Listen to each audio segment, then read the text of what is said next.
Hi guys, hello. Sorry, second video of the day. I just did this one because I think I want to apologise for my pronunciation on my video earlier today about the McCanns. I think either on video or the way my voice sounded make it sound like I was saying it wrong. And I got a few ticks off on the comments. Oh, people are very unforgiving, aren't they? I was just thinking in my mind, this notion of scammers, fakers, is as old as life and the world and history in itself. Pickpockets, thieves, people who escaped jails, all this kind of stuff, con men, swindlers. And I was thinking about doing a video about Bikram Choudhury. I don't know if you know about Bikram yoga. You've probably heard of Bikram yoga or hot yoga. It's a massive craze, very addictive form of yoga because it's very visceral and you get a very intense sensation from it because your brain thinks that all the sweat your brain thinks that you're doing good in your body through all the sweat, detoxing your organs, etc., etc. If you don't know about Bikram yoga, it's a form of yoga where it's in a very, very hot room. And it's a set sequence of a yoga practice. And Bikram Choudhury, who was the mastermind, and I say that very loosely, behind it all, used to be a bodybuilder in India and was a massive megalomaniac, massive egotist, massive narcissist, and actually attempted to copyright yoga asana or yoga poses until he was taken to court and he realized that he wasn't actually allowed to do that because he didn't create the pose. He actually tried to do that, and it's very reminiscent, Aussie this way, of the Armchair Detective. Basically putting work out there that they didn't do themselves, that is based on something age-old or someone else's work or something that is seen every day, and then trying to copyright it and put your stamp on it and not allow anyone else to use it. Very, very similar to the Armchair Detective, which is why I find Bikram Choudhury so fascinating. So he went on to create a massive empire of Bikram yoga. Bikram yoga is a very clever way to do it because you need to keep going back time and time and time again. Of course, that's very expensive. So what they do is you do like 10 lessons for 10 days. And within those 10 days, you get people, you can only do one lesson a day because it's that exhausting and that depleting on the body, on all the organs and the water in the body. And so then people do their 10 days, then they're addicted because they're addicted to the sensation. Normally when you do yoga, you do get an incredible sensation, but it comes from your own body warmth, which is a much healthier way to do yoga.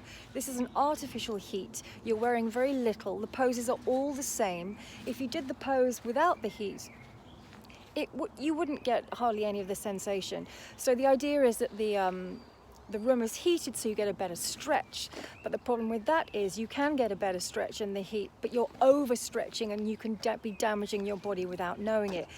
It's a very advanced form of yoga, I would say, because having done yoga for 20 years, you can do yoga very, very badly, but you're still vaguely doing the poses. And you can do Bikram incredibly badly and damage your body and still think that you're doing the yoga. So anyway, it's sort of like a yoga that lots of sports people are attracted to, very driven people. People with a history of drug and alcohol find it very, very exhilarating and quite addictive for them because, again, it's a very strong sensation. So you do like a 90-minute class, and the entire time the sweat is literally jumping out of your face, out of your body. Same set poses, and it's in a massive room, you're all crammed in, and someone is on a microphone, and the cueing is push harder, go for it, push harder, and you just keep going, you keep bending, you keep going, which is exactly the cueing that yoga is not about. Yoga is a very nourishing, encouraging space. Bikram yoga is a very competitive space. So anyway, I'm not saying whether it does work or it doesn't. Yoga is a very, very personal thing.